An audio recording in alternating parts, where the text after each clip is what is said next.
Bismillahirrahmanirrahim. Assalamualaikum warahmatullahi wabarakatuh. Perkenalkan, nama saya Mirawanto dengan NIM 190384204007. Nah, baiklah, pada kesempatan kali ini kita akan membahas tentang protein, di mana submaterinya itu pengertian protein dan sifat protein, struktur protein, klasifikasi protein, dan kegunaan protein. Nah, baiklah, pada kesempatan bahagia ini kita langsung ke pengertian protein. Nah, di sini protein itu berasal dari bahasa Yunani, yaitu proteus, yang artinya utama atau dahulukan.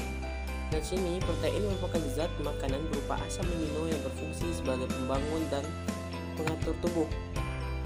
Protein dan pengertian selanjutnya, protein adalah zat makanan berupa asam amino yang memiliki fungsi sebagai pembangun dan pengatur tubuh. Protein adalah senyawa organik kompleks berbobot molekul tinggi yang merupakan polimer dari monomer asam amino yang dihubungkan satu sama lain dengan ikatan peptida.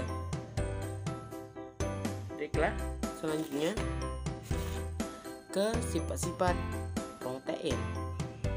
Nah, sifat protein itu ada 4. Yang pertama itu sukar larut dalam air. Nah, di sini sifat yang pertama ini hal menyebabkan sukar larut dalam air, yaitu ukuran molekul yang sangat besar.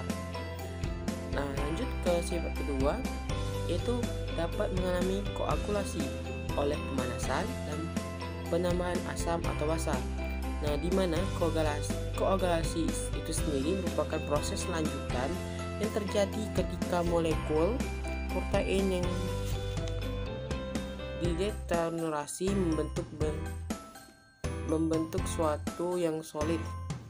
Yang ketiga, sifat ketiga, yaitu ada sifat amfoter. Karena hal ini disebabkan karena membentuk ion Switern. Nah, pada isoterik protein mengalami koagulasi sehingga dapat dipisahkan dari pelarutnya.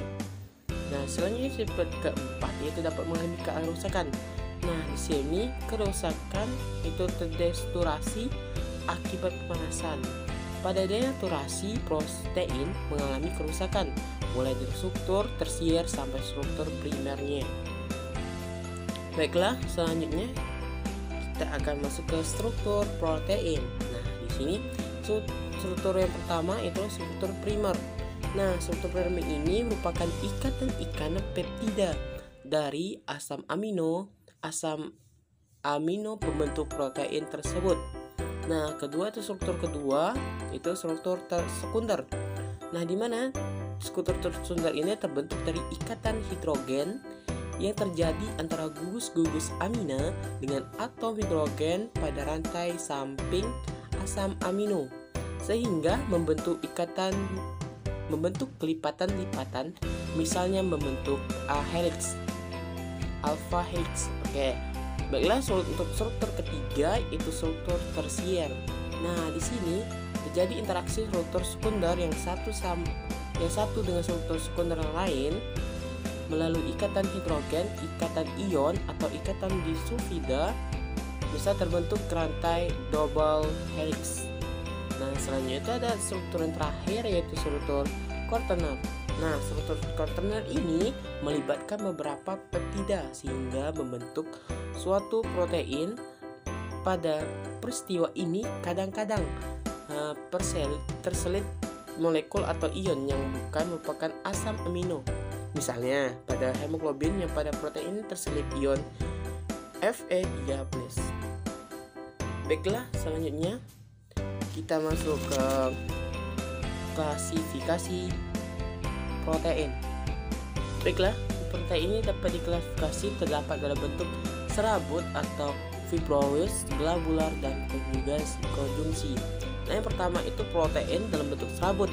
Nah, di sini terdiri atas beberapa rantai peptida terbentuk spiral dan terjalin satu sama lain sehingga menyerupai batangnya yang kaku.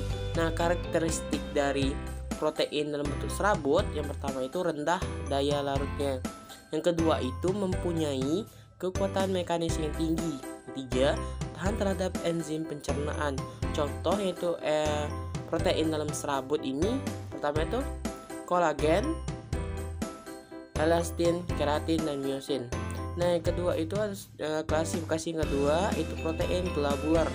Nah, karakteristiknya sendiri yaitu berbentuk bola, larut dalam larutan garam dan asap encer. Nah, selain itu ada mudah berubah dalam pengaruh suhu, konsentrasi, jarang mudah mengalami denaturasi.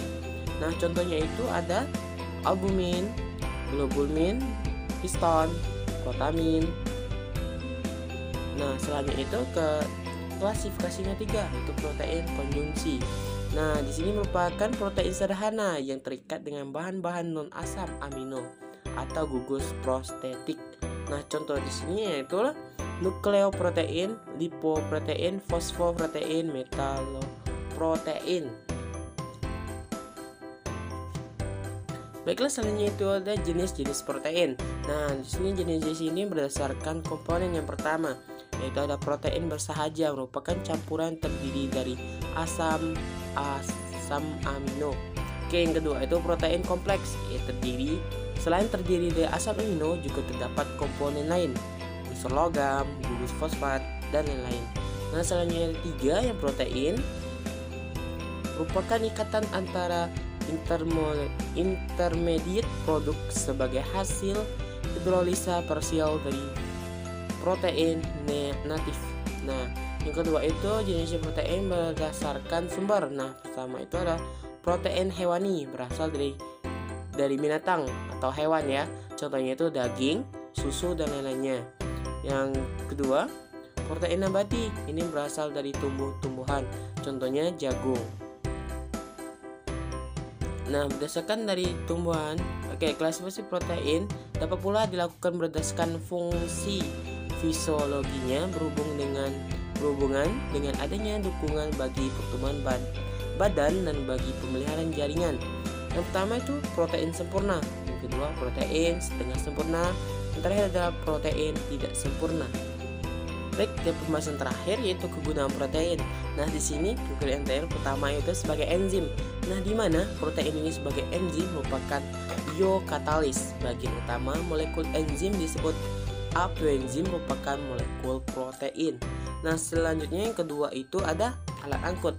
Nah, di sini hemoglobin merupakan protein yang berperan mengangkut oksigen dalam eritrosit, sedangkan mioglobin berperan dalam mengangkut ion besi di dalam plasma darah, yang selanjutnya dibawa ke dalam hati. Nah, yang ketiga itu ada fungsi protein yaitu pengatur gerakan. Nah, di sini gerakan otot disebabkan oleh 2 molekul protein yang saling bergeseran. Nah, yang keempat fungsinya penyusun jaringan.